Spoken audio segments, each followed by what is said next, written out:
तो भाई भारत के बाद ट्रम्प और यूरोपियन यूनियन पर दबाव बना रहे थे कि तुम टैरिफ लगाओ इंडिया पे 100% तक और चाइना पे। उससे तो भाई यूरोपियन यूनियन भी अब उसमें इंटरेस्ट उतना नहीं ले रहे हैं, क्योंकि यूरोपियन यूनियन तो चाह रहा है इंडिया के साथ फ्री ट्रेड एग्रीमेंट पे बात कर रहा है। और वो बहुत ज़्यादा कोशिश ये कर रहा है कि इस साल के अंत तक फ्री ट्रेड एग्रीमेंट साइन हो जाए इंडिया और यूयू के बारे में। उसके बाद अब ट्रम्प क्या किए हैं कि नाटो और G7 देश को बोल रहे हैं कि इंडिया और चाइना के खिलाफ 50% से 100% तक सैंक्शन लगाओ, टैरिफ लगाओ। तो अब देखना ये है कि क्या वाकई नाटो और G7 कंट्रीज इंडिया और चाइना पे टैरिफ लगाएंगे, क्योंकि भाई इंडिया का G7 के साथ अच्छा व्यापार है हमारा। तो भाई G7 के साथ हमारा $20 बिलियन से ज़्यादा का व्यापार होता है, और भाई चाइना और G7 देशों का ट्रिलियन में व्यापार है। तो भाई G7 देश कभी हिम्मत ही नहीं कर पाएंगे कि चाइना के साथ सैंक्शन खेलें, क्योंकि भी बहुत बुरा स्थिति हो जाएगा G7 का। क्योंकि G7 और चाइना का जो ट्रेड है वो $1.29 ट्रिलियन है। तो भारत की इकोनॉमी है $4 ट्रिलियन, समझो 1.29 से G7 और चाइना के बीच में है। तो भाई ट्रम्प भी अब अपना पल्ला झाड़ रहे हैं, क्योंकि उनको भी समझ में आ गया है भारत झुकने वाला नहीं है, और वो समझ गए हैं। वो खुद एक इंटरव्यू में वो बोले कि हाँ मैंने रिफ्ट पैदा कर दिया इंडिया और अमेरिका के बीच में। मतलब वो उनको भी समझ में आ गया कि एक अच्छा मेरा दोस्त था, उसे हमारा रिफ्ट पैदा हो गया, तो गलत किया। वो धीरे धीरे भारत से संबंध सुधारने पे जोर दे रहे हैं और दबाव बना रहे हैं नाटो पे और EU पे और G7 पे कि अब तुम लगाओ, हम तो लगा दिए, अब तुम लगाओ, रसिया पे सैंक्शन लगाओ और चाइना पे और इंडिया पे। अब देखना ये है कि क्या G7 और नाटो कंट्री ऐसा करेंगे, क्योंकि अभी भी बहुत सारे ऐसे देश हैं यूरोप के। तो भाई नाटो के बहुत सारे ऐसे भी देश हैं जो कि रसिया से तेल गैस परचेज करते हैं, इंक्लूडिंग फ्रांस भी। फ्रांस लेता है, ब्रिटेन लेता है, बहुत सारे देश लेते हैं। तो उनके लिए इतना आसान नहीं होगा, इनडायरेक्टली भी है, डायरेक्टली लेते हैं। यहाँ तक यूक्रेन भी खुद लेता है डीजल इंडिया से। तो यहाँ तक तो यूक्रेन भी डीजल इंडिया से लेता है और बोलता है कि इंडिया पे जो सैंक्शन लगाएगा वो ठीक है। और ट्रम्प अपने सोशल मीडिया पोस्ट में ये बात बताया और बोले कि ये ट्रम्प का वार नहीं है, अब आप लोग एक्शन लो, हमने तो एक्शन ले लिया, अब आपको भी लेना होगा। तो नाटो पे दबाव बना रहे हैं, और उनका ये भी कहना है कि ये ट्रम्प का वार नहीं है, ये हमने नहीं शुरू किया, ये बाइडेन और जेलेंस्की का वार है।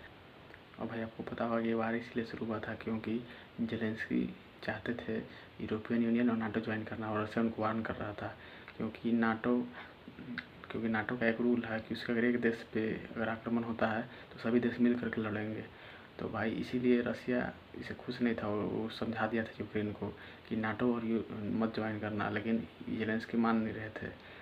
और रसिया को भी ये थ्रेट है, क्योंकि उनके जो दुश्मन देश के संगठन है उनको आन के उसके बॉर्डर पे बैठा दोगे बॉल में, तो रसिया तो कभी एक्सेप्ट करेगा नहीं, इसलिए रसिया फिर उस पर इन्वेड कर दिया यूक्रेन पे। तो भाई हाल ही में आप देखे होंगे पोलैंड में रसिया के कुछ ड्रोन्स चले गए थे, उसके बाद किसी भी देश की हिम्मत नहीं हुई। और पोलैंड नाटो कंट्री है, लेकिन फिर भी किसी देश की हिम्मत नहीं हुई कि रसिया के खिलाफ खड़ा हो जाए। मतलब कुछ बोल भी नहीं पा रहे थे सब देश। और ट्रम्प ये भली भांति समझते हैं कि नाटो के बस की बात नहीं है रसिया से अकेले लगना, इसीलिए अभी अपना पल्ला झाड़ रहे हैं कि अब तुम लगाओ, हम तो लगा दिए। और जो पोस्ट किए हैं उसमें इंडिया का नाम नहीं लिए हैं, तो ऐसा मतलब कयास लगाए जा रहे हैं इकोनॉमिस्ट के द्वारा या जियो पॉलिटिकल जो थिंकर वो कह रहे हैं कि अब ट्रम्प भारत से रिश्ते सुधार रहे हैं, क्योंकि उनको ये एहसास हो गया कि इंडिया हमारा एक एलाई कंट्री है, फ्रेंडली कंट्री है, इससे हमको संबंध अच्छा रखना है, तभी इंडो पैसिफिक और साउथ एशिया में ट्रम्प की पकड़ मजबूत रहेगी। भाई ये तब हुआ जब ट्रम्प का विरोध होने लगा था उनके देश में, उनके खुद पार्टी के लोग उनके विरोध में आ गए थे कि ये क्या कर रहे हो, इंडिया जो दोस्त है उस पर तुम सैंक्शन लगा रहे हो। और इन सब बीच में भी मतलब सब देश तो रशिया से व्यापार कर ही रहे हैं डायरेक्टली इनडायरेक्टली। मतलब हर देश चाहे यूरोपियन नाटो हो गया, G7 हो गया, रशिया से तेल गैस ले ही रहे हैं। और यहाँ तक तो अमेरिका खुद वहाँ से इनरिच यूरेनियम ये सब ले रहा है। तो एक और बड़ी डेवलपमेंट है, अभी आप न्यूज़ में देखे होंगे कि यूनाइटेड नेशन में इजराइल और इंडिया ने मिल करके पाकिस्तान को बुरी तरह धोया है। क्योंकि अभी जो कतर दोहा पे जो अटैक किया गया था इजराइल के द्वारा, तो पाकिस्तान इजराइल को पाठ पढ़ा रहा था। और भाई इजराइल ने इतना खतरनाक बोला उसको, और बोला कि जब ओसामा बिन लादेन मतलब इजराइल पे दबाव बनाया जा रहा था और उसे बोला जा रहा था कि उन्होंने गलत किया, तो फिर इजराइल ने अमेरिका का एग्जाम्पल लिया कि जब अमेरिका ओसामा बिन लादेन को पाकिस्तान में आकर के उसकी मिलिट्री मारी थी, उस समय सभी देश थे जो यूरोपियन देश थे, यूरोपियन देश के लिए खास करके बोला गया था कि वो लोग उसको सपोर्ट में आए थे। तो उस समय वो ठीक था, लेकिन वही काम अगर इजराइल कर रहा है तो गलत कैसे हो सकता है। इसमें भी मतलब उनका इजराइल का कहना था कि सब देश सपोर्ट करें उनको। और भाई पहली बार हुआ था कि कतर के कैपिटल दोहा में अटैक हुआ था, क्योंकि कतर बहुत रिच कंट्री है। अभी तो जितने भी कंट्री पे इजराइल ने अटैक किया था सब छोटे छोटे कंट्री थे, उतनी इकोनॉमी उनकी उतनी मजबूत नहीं थी। लेकिन भाई कतर जो है वो डेवलप्ड कंट्री है। अभी हाल में फीफा वर्ल्ड कप हुआ था लास्ट वाला, और बहुत सारे वहाँ पे टूर्नामेंट होते हैं, और मीडिएटिंग कंट्री है बहुत सारे, जैसे अफगानिस्तान अमेरिका के बीच में जो मीडिएटिंग होता है वो वहीं हुआ था कतर में। तो वही कतर के लिए एक्सेप्टेबल है क्योंकि वही बहुत रिच कंट्री था कतर, और उसके पूरी दुनिया में एक इज्जत था। लेकिन भाई उसके देश में घुस करके अटैक कर दिया गया, तो इसके लिए फिर पाकिस्तान को बुरा सुनाया गया कि, और भाई इसराइल के बोलने के समय ही पाकिस्तान बीच में इंटरफेयर करता है। उसके बाद इसराइल युद्ध होता है, बोल देता है पाकिस्तान को स्टेट स्पॉन्सर टेररिज्म। मतलब भारत के बाद दूसरा देश हो गया इसराइल जो पाकिस्तान को डायरेक्टली बोल दिया है अभी तक state sponsor terrorism United nation में।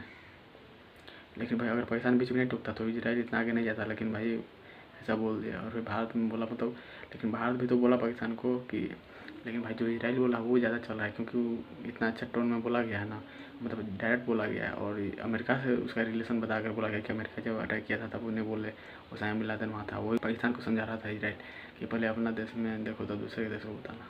और भाई इसी मीटिंग में स्विट्जरलैंड भी सोचता है कि हम थोड़ा भारत का मजा ले लेंगे, भारत उल्टा उसी का मजा ले लेता है। स्विट्जरलैंड के द्वारा ये कहा जाता है कि भारत को अपने देश में जो माइनॉरिटीज़ हैं उन टीज और यहाँ के प्रेस के बारे में बोल रहा था कि मीडिया को इतना दबाया ना जाए। तो भाई उसी के जवाब में भारत ने बोला कि पहले आपके देश में जो ये रेसिज्म हो रहा है, हिपोक्रेसी हो रहा है, जेनोफोबिया हो रहा है, उसके बारे में भारत आपको क्या हेल्प कर सकता है, क्योंकि भारत दुनिया का सबसे बड़ा डेमोक्रेसी है, वाइब्रेंट डेमोक्रेसी है। तो इतना खतरनाक सुनाया गया ना, मतलब स्विट्जरलैंड एक्सपेक्ट नहीं किया था। कि पहले क्या होता था कि बहुत सारे देश, कि बहुत सारे यूरोपियन देश ऐसे बोल करके निकल जाते थे, भारत चुपचाप उतना रिप्लाई नहीं देता था, भारत उतना रिप्लाई नहीं देता था। लेकिन इस बार स्विट्जरलैंड को रिप्लाई दिया गया भाई बढ़िया वाला। तो अब ये मतलब क्लियर हो गया है, न्यू नॉर्मल हो गया है कि भारत के बारे में अगर कुछ बोलोगे तो आपको रिप्लाई बैक होगा आप ही के जवाब में। और रेसिज्म का मुद्दा पकड़ा, वो पता ही होगा कि हाल ही में रेसिज्म हो रहा है सब जगह।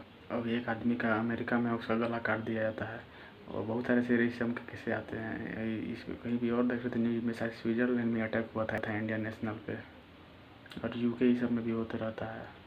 तो ये अब देखने वाली बात है क्या, अगर मान लो हाइपोथेटिकली कि अगर नाटो और G7 अगर ऐसा कर देता है जैसा ट्रम्प कर रहे हैं, तो इंडिया के लिए दिक्कत हो सकती है, क्योंकि भाई इससे मार्केट पर असर पड़ेगा। क्योंकि हमारा व्यापार होता है G7 और नाटो कंट्रीज से, यूरोपियन कंट्रीज से।